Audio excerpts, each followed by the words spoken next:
बंधु, जिस अंतरात्मा की साधना करके भव्य पुरुष परमात्मा बनते हैं, उस परमात्मा के पथानुगामी आज उनके हम सभी परम पूज्य आचार्य श्री आदि सागर जी अंकलिकर हुए, जिनके आज हम सभी 147वीं जन्म दिवस मना रहे हैं। पूज्य आचार्य आदि सागर जी महाराज अंकलिकर अपने समय के एक ऐसे महान धुरंधर साधक और तपस्वी संत हुए हैं कि जिनकी तप और त्याग की बात को सुनकर के तो रोंगटे खड़े हो जाते हैं। कहना आसान होता है, लेकिन तप के विषय में जो आचरण करते हैं, सत्य ये है आचरण करना ही अपने आप में महान होता है। एक रात्रि भोजन के त्याग में भी व्यक्ति के लिए 10 बार सोचना पड़ता है। एक आसन और एक उपवास की बात में तो फिर खूब सारी तैयारियां करनी पड़ती हैं। लेकिन जो निरंतर जिन्होंने दीक्षा लेने के पश्चात समग्र क्षुल्लक और एलक अवस्था में 3 उपवास 1 आहार लेने का संकल्प रखा था, और मुनि दीक्षा लेने के बाद 7 उपवास के पश्चात 1 आहार लेने का जिनके दृढ़ प्रतिज्ञा थी, और समग्र जीवन में वे उस प्रतिज्ञा का विधिवत पालन करते रहे। 7 दिन में 1 आहार, और उसमें भी कितनी बार उनके ऐसे व्रत पर संख्या नियम होते थे कि एक ही वस्तु को आहार में लेना। तब तो ये बंदो समग्र साधकों के लिए ऐसा लगता है एक बहुत बड़ा सिरमौर कार्य आचार्य भगवान आदि सागर जी अंकलिकर महाराज ने किया था। चित्राबाई से लगभग सभी लोग परिचित हैं। पूज्य गुरुदेव विमल सागर जी महाराज के संघ में सेवा व्यवस्था में निरंतर संलग्न रहती थी। उन्होंने उदाहरण एक बार बतलाया था कि जब वह घर में थी और छोटी उम्र में थी, तो आदि सागर जी अंकलिकर उस वक्त कोल्हापुर में ही थे। जब वो आहार के लिए निकलने लगे तो उनके माता पिता ने उसके लिए मना कर दिया कि महाराज कभी नहीं पड़गाना। तो क्यों नहीं पड़गाना? तो इतने तपस्वी हैं, और क्या पता क्या नियम रहे उनका, और कहीं उनका परिपूर्ण सही तरीके से आहार ना हो सके। 7 दिन में वो बाद आहार ले रहे हो, फिर आगे 7 दिन का उपवास करना है, तो वे इतने घबराते थे। लोग बोलो नहीं, जो अभ्यस्त थे वो ही पड़ गए। विशेष करके सरस्वती बाई आवाड़े और लक्ष्मण राव जी सांगली के थे, और हर आहार पाड़ना के समय वो उपस्थित होते थे। लेकिन माता पिता की बात चित्राबाई ने नहीं मानी। उसने कहा मैं तो पड़गाऊंगी ही, जो होगा सो होगा। और उन्होंने महाराज के लिए जैसे ही पड़गाने के लिए खड़ी हुई, योगा योग महाराज की विधि मिल गई और उसी चौके में पहुंच गए। नवदा भक्ति के बाद थाली दिखाई गई। सारी सामग्रियों के साथ साथ एक कटोरी में 4-5 छुहारे रखे थे, महाराज ने सारा सामान अलग अलग कर दिया, केवल छुहारे रह गए। अब 7 दिन के बाद एक दिन आहार करने वाले आचार्य महाराज भी ऐसे नहीं थे। महाराज बोलते थे आहार दृढ़, निद्रा दृढ़ और आसन दृढ़, ये योगी के लक्षण हैं। दृढ़ आहार करेंगे तो तपस्या भी उतनी दृढ़ हो सकेगी। अब ये सभी के पास शक्ति सामर्थ्य तो नहीं रहती है। अपन लोग एक आहार करते तो 3 दिन के बाद 3-4 दिन उसको लेवल लाने में लगते हैं, लेकिन आदि सागर जी महाराज के लिए ऐसा कुछ भी नहीं था। वे 7 दिन में भी एक दिन आहार करते थे, लेकिन उनको वह एक दिन ऐसा ही था जैसे अपने लिए डेली का दिन होता है। आहार एक दिन भी होता था, लेकिन अच्छा दृढ़ आहार होता था। तो अब 4-5 छुहारे तो उसको कोई महत्व ही नहीं था। उनके माता पिता चित्राबाई के माता पिता चित्राबाई के लिए गड़गड़ा रहे थे कि मैंने कहा था। लेकिन इतनी सीमा के मर्यादा के साथ कि महाराज को पता भी ना पड़ पाए, नहीं तो महाराज चित्राबाई इशारे से कहती थी कुछ बात नहीं, कोई घबराने की बात नहीं, चिंता की बात नहीं। महाराष्ट्र में प्राय करके ऐसे छुहारे वगैरह पर्याप्त मात्रा में सुरक्षित रखे जाते हैं। पूरा पीपा भर करके रखा हुआ था और वहां से उसने तुरंत निकाला और उसको उबाल दिए। और इसके उपरांत अब तो बहुत सारी बातें ऐसी रहती हैं कि लोग श्रावक व्यवस्था कैसी बनाते हैं, कितनी महाराज को मालूम चले नहीं चल पाती है। और उबल हो गए तो बिल्कुल सब कोमल हो गए। एक एक करके कटोरी फिर भर भर करके लेते रहे और घी के साथ महाराज को छुहारा खिलाया। बतलाते हैं लगभग 5 कितना 1 सेर 5 सेर 5 किलो 4 छुहारे नहीं पचा सकते हो। 5 किलो छुहारा आहार में उसने दिया और फिर भी महाराज आराम से आहार करके और आए। फिर 7 दिन का उपवास ले लिया। ऐसा उनकी साधना का समग्र जीवन का क्रम चलता रहा। बंधो समय व्यतीत होता गया, अंत में रोशनी आंखों की कमजोर हो गई और रोशनी आंखों की साधुओं की संयम की प्रमुख भूमिका निभाती है। देखना भी नहीं होगा तो संयम का पालन कैसे हो सकेगा। अंत में जाकर के आदि सागर जी महाराज ने सलेखना समाधि स्वीकार की थी। बतलाते हैं 14 दिन तक वह सलेखना उनकी चली थी और उस वक्त आसपास में जितने भी साधु संघ थे उनमें चारित चक्रवर्ती आचार्य शांति सागर जी महाराज भी शेडवाल पास में ही था।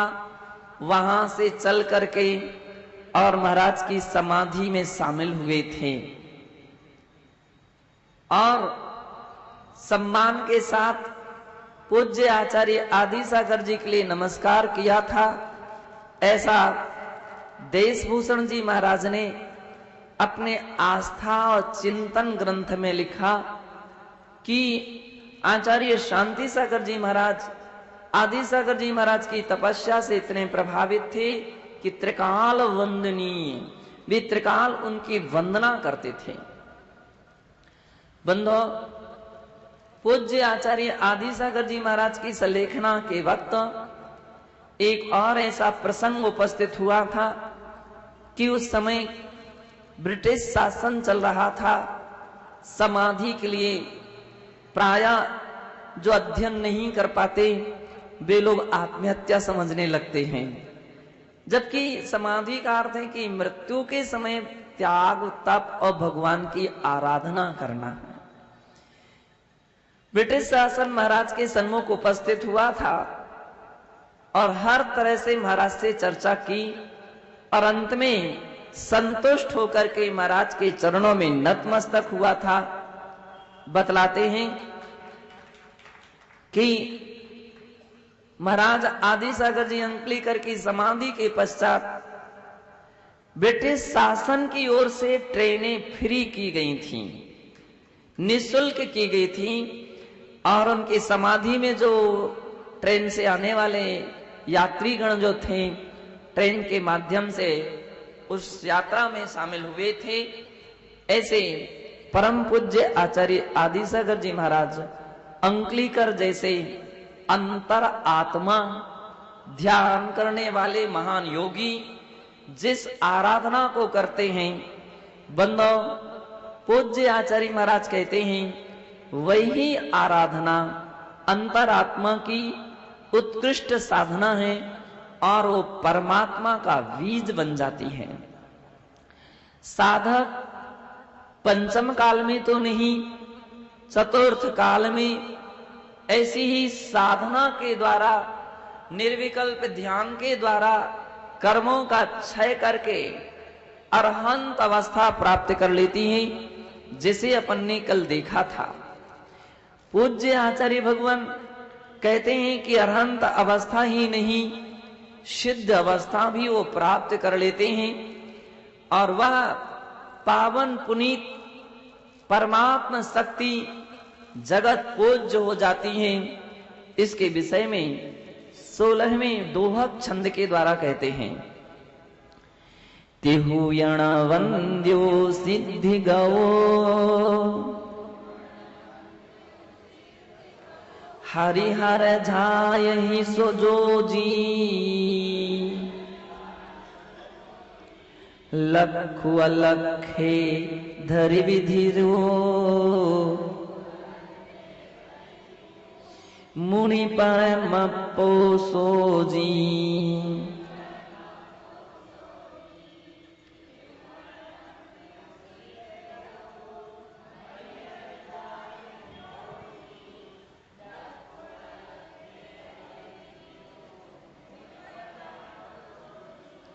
पूज्य आचार्य कहते हैं तिहुवण वंदो सिद्धि गयो, त्रिभुवन वंदित, तीनों लोकों के जितने भी प्राणी हैं यानी महान सम्यक दृष्टि हैं, महापुरुष हैं, उनके द्वारा जो वंदनीय हो जाते हैं, जो वंदनीय हैं, ऐसी सिद्ध गौ सिद्ध अवस्था को प्राप्त होने वाले महापुरुष हुआ करते हैं, जिसके विषय में पूज्य आचार्य महाराज ने कहा कि केवल ज्ञानादि व्यक्ति रूपम परमात्मानम, वे केवल ज्ञानादि आत्मा के अनंत गुण हैं, उनको अभिव्यक्त करने वाले परमात्मा हैं और उन परमात्मा के लिए वीतराग निर्विकल्प नित्यानंद एक स्वभाव जो परम आत्मा रूप है उसको धारण करके विभिन्न प्रकार के परिचय उपसर्गों से अक्षुभित रहने वाले, अर्थात उससे विचलित नहीं होने वाले व्यक्ति रूप मुक्तिगत परमात्मा की तरह रागादि रहित शुद्धात्मा ही जहां साक्षात उपादेय है, ऐसी अवस्था को धारण करने वाले साधक जन जिनका ध्यान करते हैं। और कहा है हरिहर झाई जोजी, हरि विष्णु को कहा जाता है और हर शंकर जी को कहा जाता है। और बंदो दो की बात जहां की है तो वहां तीसरे भी हैं, ब्रह्मा विष्णु महेश। ये भी जिन शुद्ध अपनी नित्य निरंजन निर्विकार ऐसे सिद्धात्मा का ध्यान करते हैं, उन महापुरुषों का ध्यान करते हैं, लखो अलखे धरेवी, अर्थात लक्ष्य को अलक्ष्य में रख करके लक्ष्य यानी मन, और उस मन को अलक्ष्य अर्थात उन परमात्मा में लगा करके धर करके थिरी मुनि परमप्पो सोजी, पूज्य आचार्य भगवान कहते हैं कि हे प्रभाकर भट्ट, वही परमात्मा है ऐसा तो मुनि अर्थात समझ तू जान।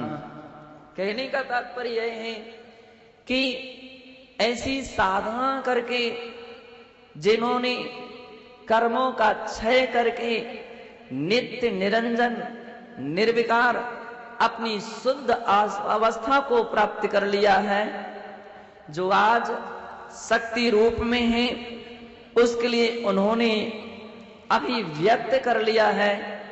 वे त्रिलोक वंदनीय तथा हरिहरादि महापुरुषों से पूजनीय या ध्यान करने योग्य जो है वे परमात्मा हैं, और उन परमात्मा को मन को स्थिर करके और उन्हीं परमात्मा में लगा करके ही समझना चाहिए, जानना चाहिए, क्योंकि शब्दों के द्वारा परमात्मा के परिपूर्ण रूपेण परिचय नहीं दिया जा सकता है। सत्य तो ये है, परमात्मा का सही परिचय तो स्वयं परमात्मा बनने पर ही हो सकता है। स्वयं परमात्मा बन करके ही व्यक्ति परमात्मा का परिचय पूर्ण रूपेण पा सकता है। और यदि परमात्मा ना बन सके तो अपनी परम पुनीत शुद्ध नित्य निरंजन निर्विकार स्वरूप जो अपनी शुद्ध आत्मा है, उसका ध्यान करके भी व्यक्ति परमात्मा के स्वरूप को समझ सकता है, जान सकता है।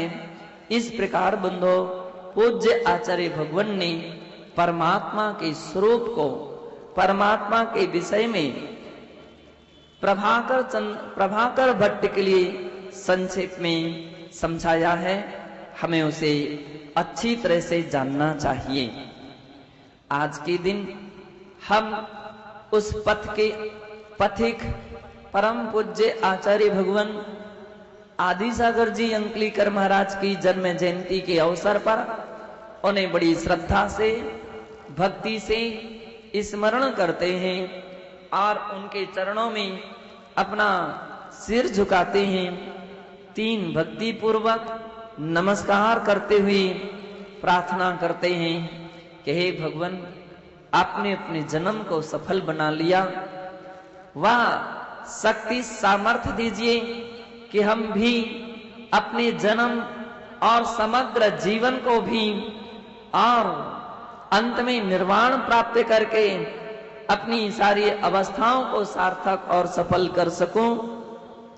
ऐसी हम उनके चरणों में प्रार्थना करते हैं। उनके जैसे बन सके, जब बन सके, लेकिन श्रावक जन तो पर्युषण पर्व की पुनीत बेला में एक कदम तो जरूर रखने का प्रयत्न करते ही हैं। शिविर की रूपरेखा सानंद रूप से सारी की सारी तैयार हो चुकी है और बड़ी खुशी की बात है कि जहां पर मुझे लग रहा था कि 300 शिवरार्थी भी हो पाएंगे कि नहीं हो पाएंगे, हमने बार बार समिति के लोगों से बोले पहले 300 शिवरार्थी की पक्की तैयारियां हैं क्या? बोले महाराज पूरी तैयारी और जिम्मेदारी भी हम लोग लेते हैं। लगभग 400 से अधिक शिवरार्थियों के फार्म भरे जा चुके हैं और अभी भी वह क्रम जारी है, लेकिन चूंकि व्यवस्था तत्कालता में अब बनाना बहुत कठिन हो रही है, इसलिए मात्र दोपहर में 2 बजे तक का ही ये समय फार्म जमा कराने का अंतिम समय रखा गया और इसके बाद आने वालों के लिए धोती दुपट्टा की सुविधा नहीं दी जाएगी। इतनी, क्योंकि अब तत्कालता में सारी संभावनाएं बड़ी कठिन हैं, तो इसलिए जो भी हैं इस बात का पूरा ध्यान रख लीजिए। और शिवरार्थिगण इस बात का भी ध्यान रखिए, चूंकि कल से शिविर प्रातः 4 बजे से प्रारंभ हो जाएगा, तो प्रवेश आज से ही संध्या काल 4 बजे शिविर में की यहाँ प्रवेशता दी जाएगी। और इसलिए ताकि किनके लिए वस्त्र पहुंचे नहीं पहुंचे, बैग, पेन, चटाई इत्यादि जो सामग्रियां हैं ये आज ही वितरित की जाएंगी। कल इतना समय ही नहीं रहेगा, कल से टाइम टेबल बिल्कुल वह व्यवस्थित तरीके से शुरू हो जाएगा। तो इसलिए शिवरार्थिगण इस बात का ध्यान रखें कि सम्मान के साथ घर के परिवार के लोग भोजन करा करके और आराम से हार मुकुट तिलक करके अपने अपने जो शिवरार्थिगण हैं उनको स्वागत सम्मान के साथ, अच्छी बात है कि यहाँ तक जरूर भेजने के लिए आए, और यदि नहीं आ सके तो कम से कम उनके लिए मंगल तिलक जरूर करके भेजें कि आप अपने उद्देश्यों में, अपनी श्रावक साधना में सफल रहें। ऐसी मंगलमय भावना के साथ उसके प्रति शुभ कामना या शुभ भावना प्रकट करते हुए वहां से प्रस्थान करें। तो इन सारी बातों के लिए दोपहर में ही यानी 4 बजे उस वक्त एक साथ सब जब बैठेंगे तो सारी दिनचर्या, टाइम टेबल, व्यवस्थाएं, नियुक्तियां उस समय सब कुछ किया जाएगा। और शिविर में विभिन्न प्रकार के मॉनिटर तैयार किए जाएंगे जो उन सारी व्यवस्थाओं को बड़ी अच्छी तरह से संचालित करने का प्रयत्न करेंगे। समिति के लगभग सभी सदस्यगण भी रहेंगे और सम्मान के साथ अपने आगंतुक जितने भी शिवरार्थी रहेंगे स्वागत सम्मान के साथ उनके लिए सामग्रियां भेंट करके उनके लिए प्रवेश का स्वागत करेंगे। तो इस प्रकार से दोपहर का सभी शिवरार्थी पूरा ध्यान रख लीजिए। संभवतः जो कच्चे शिवरार्थी, मान लीजिए जो शिवरार्थी रात्रि में अपने घर में रहेंगे उनके लिए इसके बाद छूट दी जाएगी, क्योंकि आज नंबर भी सेट हो जाएंगे, बैच दिए जाएंगे।